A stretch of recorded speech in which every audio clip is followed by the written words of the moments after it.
Yang ke-10 daripada Asmaul Husna adalah Al-Jabbar. Qala Allah Ta'ala fi kitabihil karim, wallahu alladzi la ilaha illa huwal malikul quddusus salamul mu'minul muhaiminul azizul jabbar. Yang artinya dialah Allah yang tiada Tuhan selain Dia, yang Maha Raja, Maha Suci, Maha Selamat, Maha mengamankan dan Maha mengintai, Maha Mulia, Al-Jabbar, dan Maha memaksa. Al-Jabbar menurut sebahagian para ulama, huwallazi yunaffidhu masyiatahu ala sabilil ijbar fi kulli wahid wa la tanfudhu bihi masyiatu ahad. Makna Al-Jabbar itu adalah Tuhan yang meluluskan kehendaknya atas jalan memaksa pada tiap-tiap sesuatu, dan tidak bisa lulus pada Tuhan itu kehendak seseorang. Nah, itu Al-Jabbar, artinya yang maha memaksakan kehendak, dan tidak bisa sampai kepada Allah itu kehendak siapa jua pun. Yang terjadi itu adalah pasti merupakan kehendak daripada Allah Subhanahu wa Ta'ala. Maha memaksakan kehendak, Al-Jabbar. Di dalam Asarul Qudsi, Allah Subhanahu wa Ta'ala berfirman, anta turid wa ana urid wallahu yaf'alu ma yurid. Artinya engkau itu bisa berkehendak. Engkau bisa berkehendak itu ini. Dan aku pun bisa berkehendak. Dan hanya kehendakku jualah yang terjadi itu. Nah, para muhibbin, hadirin hadirat yang dimuliakan Allah. Jadi kehendak kita itu bisa terjadi, bisa sesuai dengan apa yang kita harapkan apabila bersesuaian dengan kehendak Allah Subhanahu wa Ta'ala. Kalau hanya sebatas kehendak kita dan tidak sesuai dengan kehendak Allah, bagaimanapun kita berjuang, bagaimanapun kita berusaha, maka itu ujungnya adalah sia-sia. Ujungnya sia-sia. Banyak pelajaran dari Allah Subhanahu wa Ta'ala di dalam kitab suci Al-Quran tentang pemahaman daripada nama Allah Al-Jabbar. Salah satu di antaranya adalah kisah Fir'aun. Suatu malam Fir'aun ini bermimpi. Ada seorang laki-laki yang akan lahir dan akan meruntuhkan kerajaan Fir'aun. Dalam mimpinya itu, dalam mimpi Fir'aun itu akan ada anak yang lahir, yang dia itu anak nantinya meruntuhkan kerajaan Fir'aun. Begitu Fir'aun bangun dari tidurnya, Fir'aun mengumpul menteri-menterinya. Dibikin satu perintah ke seluruh penjuru negeri Mesir. Mulai malam ini siapa ada yang melahirkan anak laki-laki dibunuh. Nah, ini kehendak Fir'aun untuk menjaga kelestarian kerajaannya. Jadi mulai hari itu siapapun ada perempuan di negeri Mesir yang melahirkan anak laki-laki itu dibunuh untuk menyelamatkan kerajaan Fir'aun tadi.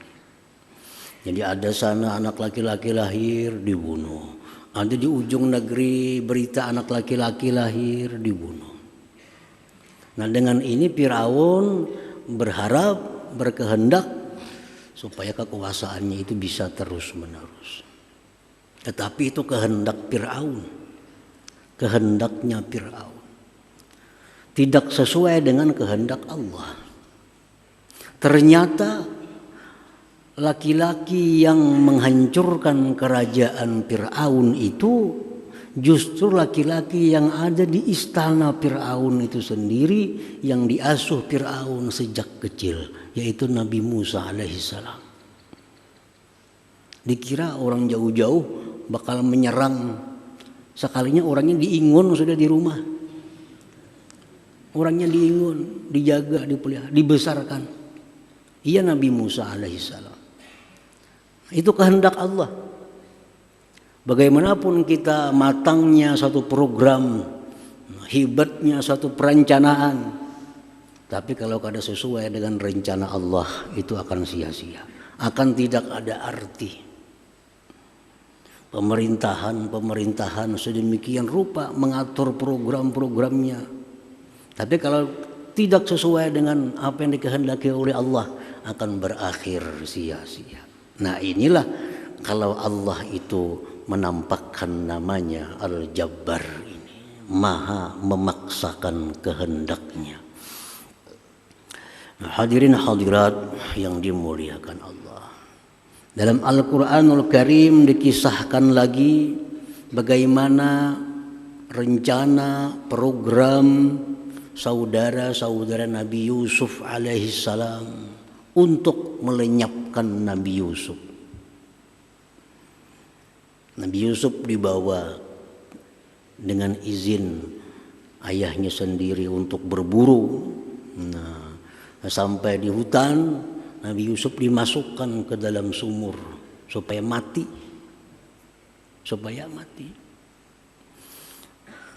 Begitu pulang ke rumah, saudara-saudara Nabi Yusuf ini melaporkan kepada ayahnya bahwa Nabi Yusuf dimakan serigala.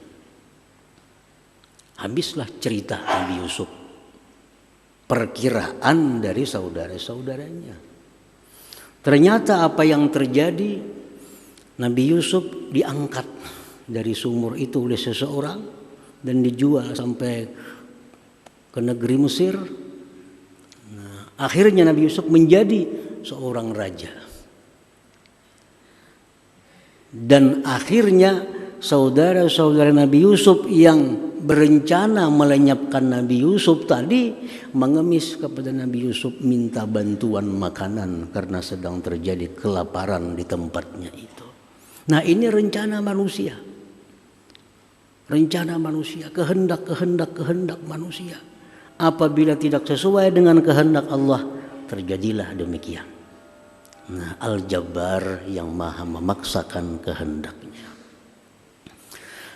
Para muhibbin rahimakumullah. Jadi Al-Jabbar itu sebagian ulama lagi mengatakan huwallazi ajbara khalqah ala ma arad min islamin wa kufrin wa ta'atin wa ma'siyah. Al-Jabbar itu dialah Tuhan yang memaksakan makhluknya atas menuruti kehendaknya. Memaksakan kita agar menuruti kehendak Allah Subhanahu wa ta'ala. Baik Islam, baik kafir, baik itu merupakan taat kepada Allah atau maksiat kepada Allah. Bilal bin Rabah, sahabat besar Nabi kita sallallahu alaihi wasallam. Nah, Bilal ini pada awal mulanya merupakan seorang budak, seorang hamba sahaya miliknya Umayyah bin Khalaf. Umayyah ini berkehendak agar Bilal ini jangan ikut, jangan beriman kepada Nabi Muhammad sallallahu alaihi wasallam. Dengan macam-macam cara tuannya si Bilal ini dirayu, dibujuk, diancam sampai disiksa. Tetap Bilal mengatakan tiada Tuhan selain Allah. Dan akhirnya Bilal diselamatkan oleh Abu Bakar Siddiq radhiyallahu anhu dan menjadi seorang sahabat Rasulullah sallallahu alaihi wasallam. Nah, ini kehendak Allah. Allah menghendaki Bilal ini orang Islam. Allah menghendaki Bilal ini orang yang mulia. Bagaimanapun kehendak tuannya, kada akan terjadi. Demikian cara dibujuk langsung, dibujuk pakai perantara, dirayu segala macam, diancam, bahkan hendak dibunuh. Keyakinan Bilal sedikit pun tidak berubah. Kenapa sebabnya? Karena Allah telah menghendaki Bilal ini musliman, seorang muslim. Jadi rencana-rencana ini gagal total kalau sudah tidak sesuai dengan rencana Allah, dengan kehendak Allah subhanahu wa ta'ala. Hadirin hadirat yang dimuliakan Allah, Yasir lagi contohnya, dan istrinya Sumayyah. Ini orang-orang yang dikehendaki Allah Islam, disiksa, bahkan sampai dibunuh kedua-duanya, sedikit pun tidak bergisir daripada iman Islamnya. Yasir dibunuh, Sumayyah istrinya pun dibunuh oleh Abu Jahal, tetap tidak meninggalkan keislamannya. Nah, demikianlah kalau sudah Allah menghendaki seseorang itu muslim, siapapun tidak akan bisa menggodanya, siapapun tidak akan bisa merusak imannya. Karena Allah itu Al-Jabbar, Allah maha memaksakan kehendaknya itu. Nah, para muhibbin, hadirin hadirat yang dimuliakan Allah.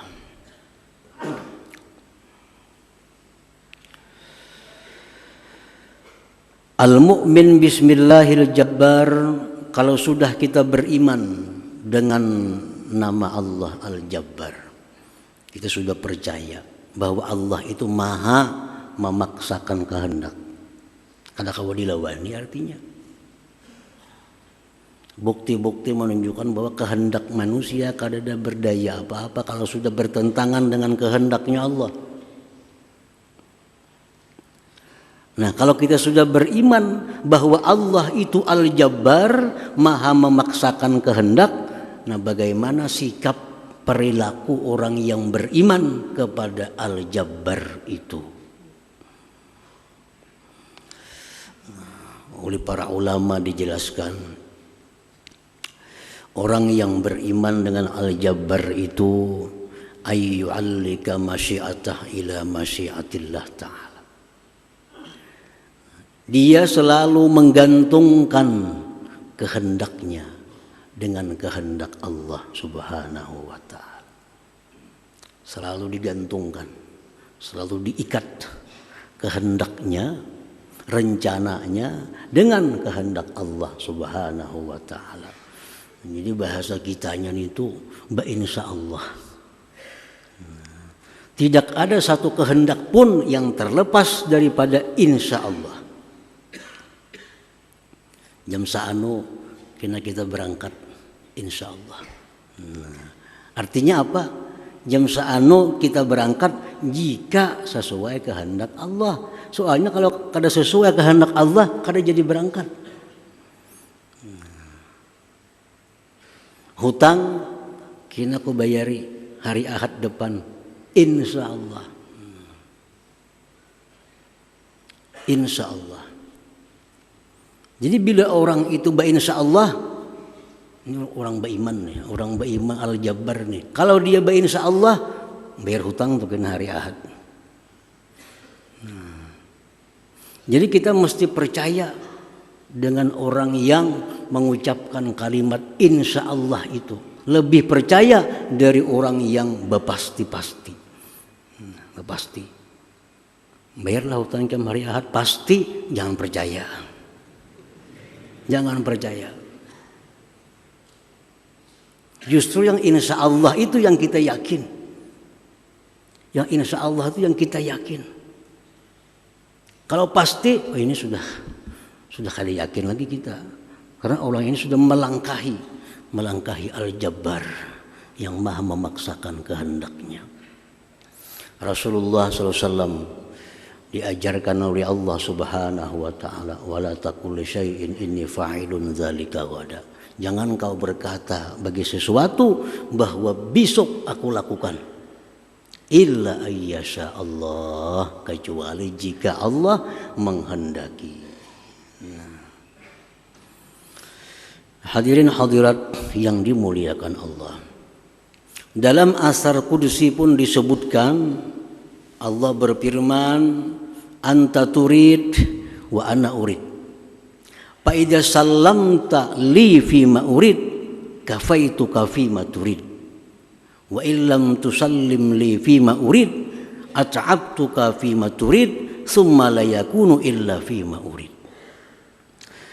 Ujar Tuhan, engkau berkehendak, esok hendak ke pasar, esok hendak ke situ kemari, engkau berkehendak. Wa ana urid, aku pun berkehendak juga.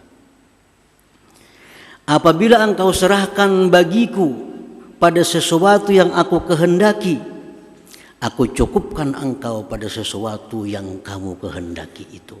Artinya bila kita serahkan kehendak kita ini kepada kehendak Allah, Allah kabulkan, Allah luluskan, Allah mudahkan apa kehendak kita itu. Tetapi jika engkau tidak menyerahkan kepadaku pada apa yang aku kehendaki, engkau bersusah payah untuk mencapai yang kamu kehendaki, kemudian tidak akan terjadi melainkan aku yang menghendakinya. Nah, jadi ini semacam petunjuk kepada kita bahwa apabila kita merencanakan sesuatu, nah, kita kaitkan dengan insya Allah, itu tanda keberhasilan. Tanda, walaupun kita bicara dalam hati, walaupun surangan dalam hati nih, esok kita nih hendak ke pasar, imbak ke pasar kita esok hendak ke sini, hendak ke situ, ke sini. Nah, sambung insya Allah. Kada perlu ada orang. Dalam hati pun waktu kita merancang sesuatu, akhiri dengan insya Allah. Itu akan dimudahkan oleh Allah Subhanahu wa taala. Apa yang kita rancang itu dimudahkan oleh Allah. Nah, tadi fa idza sallamta li fi ma urid kafaituka fi ma. Bila engkau menyerahkan kepadaku pada apa yang aku kehendaki, aku cukupkan engkau pada apa yang kau kehendaki. Jadi kita biasakan dalam kehidupan ini, dalam sehari-hari kita, setiap kali kita berkehendak, walaupun hanya dalam hati, kada terucap kepada orang lain, biasakan dalam hati pun insya Allah. Insya Allah. Kadang-kadang kita bila ada orang hanya insya Allah. Tapi bila dalam hati kadang-kadang kita kada insya Allah. Nah, esok kena pas ke sini, ke sana, ke sini, esok nah. Bisa. Nah, bila lawan orang berjanji hanya insya Allah. Padahal yang sorangan itu yang lebih perlu. Nah, setiap kali kita merancanakan apapun, kita insya Allah. Insya Allah. Supaya ditolong oleh Allah Subhanahu wa taala. Nah, itu sikap pertama yang ada pada diri orang yang beriman dengan Al-Jabbar itu. Selalu mengaitkan kehendaknya dengan kehendak Allah Subhanahu wa ta'ala. Kemudian yang kedua, wa ayyakuna jabbaran ala nafsihi al-ammarah bi fi'lil khairat hatta sarat mutmainnah.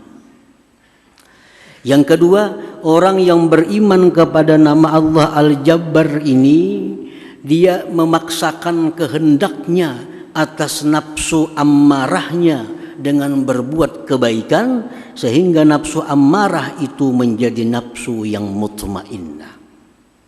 Nah, kita paksakan kehendak kita untuk melawan kehendak-kehendak nafsu ammarah. Jadilah kita ini seorang Al-Jabbar, terhadap nafsu ammarah kita. Sehingga nafsu ammarah tidak sedikit pun bergerak, berkehendak kecuali sesuai dengan kehendak kita. Nah, ini sudah Al-Jabbar. Dia beriman kepada nama Allah Al-Jabbar yang memaksakan kehendak kepada makhluknya, maka kita pun bersikap memaksakan kehendak kita kepada nafsu ammarah kita. Jangan sampai hidup ini sedikit pun kita dikuasai, didikte oleh nafsu ammarah itu. Ini nafsu ammarah hendak maksiat. Nah, hendak maksiat. Kita beriman kepada Al-Jabbar. Jadilah kita Al-Jabbar. Kita paksakan kehendak kita agar nafsu ammarah yang hendak maksiat ini jadi kada jadi. Nah, supaya jangan jadi. Nafsu ammarah hendak meluluskan hawa nafsunya, hendak meluluskan syahwatnya. Nah, kita gunakan Al-Jabbar ini untuk menekan kehendak, memaksakan kehendak kepada nafsu ammarah agar jangan sampai berbuat sesuatu yang dilarang oleh Allah Subhanahu wa ta'ala. Nah, ini Al-Jabbar. Jadi orang yang beriman kepada Al-Jabbar itu orang yang bisa menaklukkan nafsu ammarah yang ada pada dirinya. Selalu dia paksa nafsu ammarahnya sampai akhirnya menjadi nafsu mutmainnah, nafsu yang tenang yang diridhai oleh Allah Subhanahu wa ta'ala. Kalau kada dipaksa kada kawa. Nah, nafsu ammarah ini. Nah, kalau kada dipaksa kada akan bisa menjadi mutmainnah. Nah, yang ketiga, wa ayyakuna iradatuhul khairat mampuzatan fi iyali khassah wa fi khalqillahi ammah. Yang ketiga, orang yang beriman kepada Al-Jabbar ini bahwa kehendaknya yang baik itu lulus terlaksana, terutama pada anak istrinya, keluarganya. Nah, jadi orang beriman kepada Al-Jabbar ini, apa-apa yang kehendaknya yang baik itu selalu bisa meluluskan kepada keluarganya, terutama anak istrinya. Ini menghendaki anaknya supaya sembahyang. Sembahyang. Nah, anaknya mau kada maunya sembahyang. Nah, ini menghendaki bahwa bininya ini harus jadi orang yang bagus. Nah, dia paksakan kehendaknya agar bininya jadi orang yang bagus. Nah, itu bukti keimanan kepada Al-Jabbar tadi. Nah, jadi setidak-tidaknya ada 3 sikap perilaku kalau kita beriman kepada nama Allah Al-Jabbar yang maha memaksakan kehendak itu. 1, kita gantungkan kehendak kita kepada kehendak Allah. Artinya jangan lupa apapun yang kita angankan, yang kita rencanakan, yang kita atur mesti dikaitkan dengan insya Allah. Yang kedua, kita mesti bisa memaksakan kehendak kita kepada nafsu ammarah agar dia menjadi nafsu yang mutmainnah. Yang ketiga, sikap orang yang beriman kepada Al-Jabbar, apa-apa kehendaknya yang baik dalam keluarganya itu terlaksana. Nah, apa-apa tujuan baik terhadap anaknya, istrinya terlaksana, kada akan gagal. Nah, demikian cara, bagaimana cara supaya kehendaknya yang baik terhadap bininya, anaknya terjadi, jangan sampai gagal. Nah, 3 sikap itu didapat oleh orang yang sudah beriman kepada nama Allah Al-Jabbar itu. Nah, hadirin hadirat yang dimuliakan Allah, mudah-mudahan Allah mudahkan kita untuk beriman kepada nama Allah Al-Jabbar dan mendapatkan buah dari keimanan tersebut. Amin ya rabbal alamin. Ila hadratin Nabi sallallahu alaihi wasallam. Al-Fatihah.